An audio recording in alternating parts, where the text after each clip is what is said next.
Good morning, everyone. For me, it's an honor and a privilege to participate in this conference. We are currently experiencing an age of uncertainties for nations, but with plenty of opportunities for peoples of goodwill, generally engaged in the newer assumptions of international cooperation and sustainable development. As mayor of Curitiba, I am convinced that a significant part of the problems faced by the planet will be solved, starting from the cities in which we live. With their extraordinary potential, cities are part of the problem and the promise of their solution. It is in urban concentrations, already home to more than half of the planetary population, that the decisive battle against global warming will be fought. In the last 40 years, Curitiba has consolidated a tradition of being a reference in urban planning, in mass transit, and in environmental preservation, sectors of local administration that are closely linked to the preservation of urban biodiversity. But the main success factor has been the engagement of the population in the partnership with authorities. Curitiba has been blessed by the outcome of a rich fusion of the peoples who immigrated to the city and to the entire south region of Brazil over the course of the 19th and 20th centuries. Italians and Germans, Spaniards and Portuguese, Arabs and Jews, Russians and Ukrainians, Africans, Japanese and Poles. Such a mosaic gave rise in Curitiba to a unique ethnic, social and religious democracy in perfect harmony. The Jews, in particular, have given and still do major contributions to the economic, intellectual, artistic and scientific development of Brazil. Last August, we celebrated the 120th anniversary of the establishment of the first Judaic community in the state of Paraná. And it was a Jewish architect, my good friend Jaime Lerner, also here with us, who, when in office of mayor, triggered in the early 70s the large-scale urban reforms that made Curitiba a reference in environmental planning and mass transportation. These structural changes started with the approval of the new directorial plan for the city and the new zoning and soil use municipal laws that drove and directed economic development and encouraged the preservation of green areas.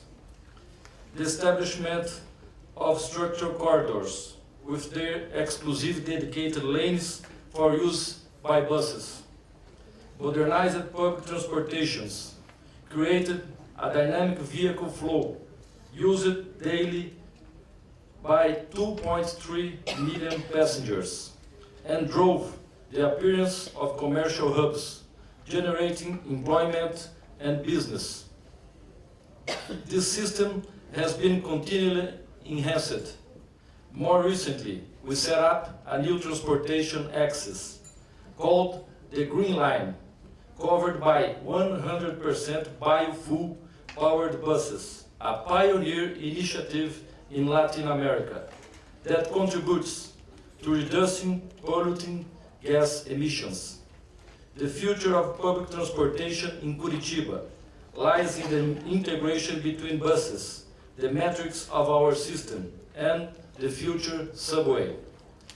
Concerning environment, our management philosophy has generated 77 million square meters of green areas, equivalent to 18% of the municipality surface, or 51 square meters per inhabitant. We've had the privilege of creating several of the 34 existing preservation units in our administration.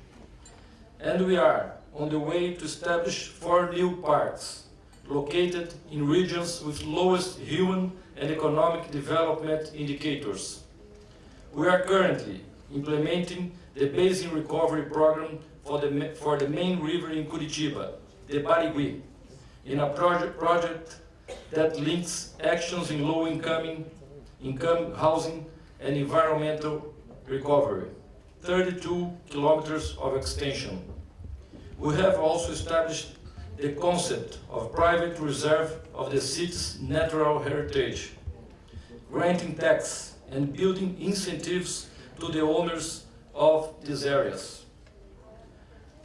With participation of universities, environmental and NGOs, society and private initiative, we created the Forum of Curitiba on Climate Change to prepare cities to deal with the consequence of global warming and even mitigate greenhouse gases emissions. A survey indicated that the forests of Curitiba remove from the atmosphere 4.25 million tons of CO2 equivalent. This effort for sustainability includes redirecting economic development with the intent of attracting high-tech industries. Our Technopark, central hub for this project, has already attracted close to 100 companies from the areas of IT and software development. In Curitiba, we have made the decision to prioritize education, health, housing, and infrastructure in the lower-income districts.